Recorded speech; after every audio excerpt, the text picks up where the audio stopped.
Hello everyone. आज हमारा chapter है महाभारत का चैप्टर नंबर 10 है पांडवों की रक्षा। पांडवों की रक्षा जो चैप्टर है उससे रिलेटेड क्वेश्चन आपके इस वीडियो में है। बाकी चैप्टर के अगर आपको क्वेश्चन आंसर चाहिए यानी चैप्टर 9 तक के क्वेश्चन आंसर चाहिए तो आप जाकर मेरे प्लेलिस्ट में मेरे चैनल पर देख सकते हैं और आने वाली वीडियो के लिए जो क्वेश्चन आंसर है तो वो आपको आने वाली वीडियो में मिलेगा। इसके लिए मेरे चैनल को सब्सक्राइब कर लें। चलिए स्टार्ट करते हैं इसके क्वेश्चन आंसर। वर्णावत जाते समय विदुर ने युधिष्ठिर को क्या समझाया? तो वर्णावत जाते समय विदुर ने युधिष्ठिर के षड्यंत्र तथा उससे बचने के उपाय युधिष्ठिर को गूढ़ भाषा में समझा दिया ताकि दूसरे लोग उसे समझ ना सकें। सुरंग बनाने वाले कारीगरों ने पांडवों को अपना परिचय कैसे दिया? तो सुरंग बनाने वाले कारीगरों ने पांडवों को अपना परिचय देते हुए कहा कि आप लोगों की भलाई के लिए हस्तिनापुर से रवाना होते हुए विदुर ने युधिष्ठिर से सांकेतिक भाषा में जो कुछ कहा था वह बात मैं भली भांति जानता हूँ। यदि मेरे सच्चे मित्र होने का सबूत है तो मैं आप लोगों की रक्षा का उपाय करने आया हूँ। लाख के भवन से बचकर पांडव कहाँ चले गए? वे लोग वहाँ किस प्रकार अपना गुजारा करते थे? तो लाख के भवन से जीवित बचकर पांडव एक चक्रा नगरी में चले गए। वहाँ वे भिक्षा मांगकर अपना गुजारा करने लगे। कुंती ने अपना आतिथ्य धर्म कैसे निभाया? ब्राह्मण ने कुंती की बात का क्या जवाब दिया? कुंती ब्राह्मण से बोली, विप्रवर, मेरे 5 बेटे हैं। इनमें से एक राक्षस के पास भोजन लेकर जाएगा। कुंती की इन बातों को सुनकर ब्राह्मण चौंक पड़ा और बोला, आप हमारी अतिथि हो, आपके बेटे को मौत के मुंह में भेजना कहाँ तक न्याय है? मुझसे यह नहीं हो सकता। भूखे राक्षस ने भीम को भोजन करते देखकर क्या किया? भूख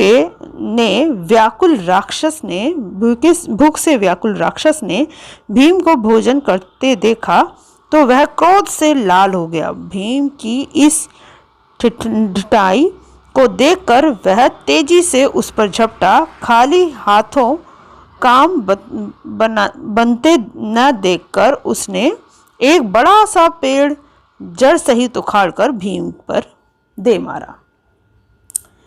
नेक्स्ट क्वेश्चन है, भवन में जाते ही युधिष्ठिर ने भीम को क्या संकेत दिया? तो भवन में प्रवेश करते ही युधिष्ठिर को पता चल गया था कि यह घर जल्दी आग पकड़ने वाली चीज़ों से बना है। उन्हें विदुर का इशारा भी याद था, अतः उन्होंने भीम को यह भेद बता दिया। साथ ही यह भी संकेत दिया कि यद्यपि यह घर खतरनाक है फिर भी हमें विचलित नहीं होना चाहिए। अभी हमें जल्दी में कोई ऐसा काम नहीं करना चाहिए जिससे शत्रुओं के मन में जरा भी संदेह हो। मौका मिलते ही हमें यहाँ से भागना होगा। लाख के घर में सुरंग कैसे बनाई गई थी? सुरंग बनाने के बाद पांडवों ने क्या किया? तो कारीगरों ने सुरंग इस ढंग से बनाई कि लाख के महल के अंदर से नीचे ही नीचे 4 दीवारी और गहरी खाई को लांघ कर बाहर निकला जा सकता था। सुरंग बनने के बाद पांडवों ने एक भोज का आयोजन किया। नगर के सभी लोगों को भोजन कराया गया। सभी लोग खा पीकर गहरी नींद में सो गए। प्रोचन भी सो गया। आधी रात के समय भीमसेन ने भवन में कई जगह आग लगा दी और फिर 5 भाई माता कुंती के साथ सुरंग के रास्ते बाहर निकल गए। अच्छा, नेक्स्ट क्वेश्चन है, वन में भीम को किन किन कठिनाइयों का सामना करना पड़ा?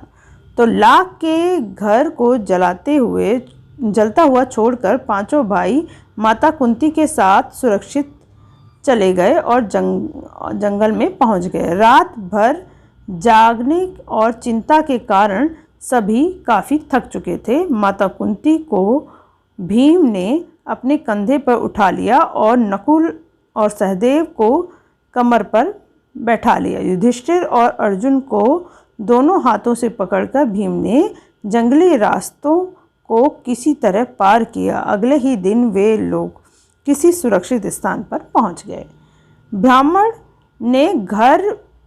के घर में कुंती ने क्या बातें सुनी। ब्राह्मण के घर में कुंती ने सुना कि ब्राह्मण बड़े दुखी हृदय से अपने पत्नी से कह रहा था कि कितनी बार मैंने तुम्हें समझाया कि इस अंधेर नगरी को छोड़कर कहीं और चले जाएं, पर तुमने एक नहीं मानी। अब मैं क्या करूं? अपनी बेटी की बलि कैसे चढ़ा दूं और बेटे को कैसे काल कवलित कर दूं? यदि मैं शरीर त्यागती हूं तो फिर इन अनाथ बच्चों का भरण पोषण कौन करेगा? कुछ करने से तो अच्छा है कि हम सभी एक साथ मौत को गले लगा लें। भीम ने बकासुर का वध कैसे किया?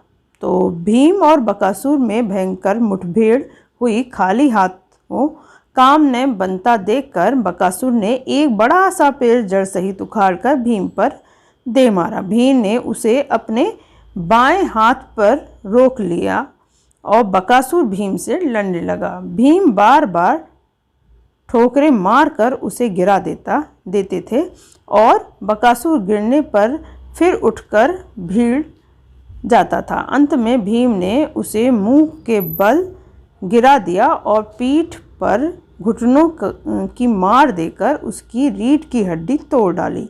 राक्षस पीड़ा के कारण चीख उठा और वहीं पर मर गया।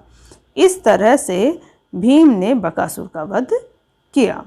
अब आपका है बहुविकल्पीय क्वेश्चन। क्वेश्चन नंबर 1 दे रखा है, वर्णावत जाते समय दुर्योधन की चालों से युधिष्ठिर को किसने अवगत करवाया? धृतराष्ट्र ने, कर्ण ने, विदुर ने या कुंती ने? तो विदुर ने। पांडवों के वर्णावत जानकर रहने वाले महल का नाम क्या था? अग्नि ग्रह, लक्षा ग्रह, कुंती ग्रह या इनमें से कोई नहीं? तो जाकर रहने वाला जो इनका महल था उसका नाम था लक्षा ग्रह या लाख का घर भी बोल सकते हैं। लक्षा ग्रह छोड़ने के बाद पांडव किस नगरी में गए? इंद्रप्रस्थ, एक चक्रा, आगरा या इनमें से कोई नहीं? तो एक चक्रा। कुंती ने बकासुर राक्षस के पास किसे भेजा? भीम को, अर्जुन को, नकुल को या सहदेव को? भीम को।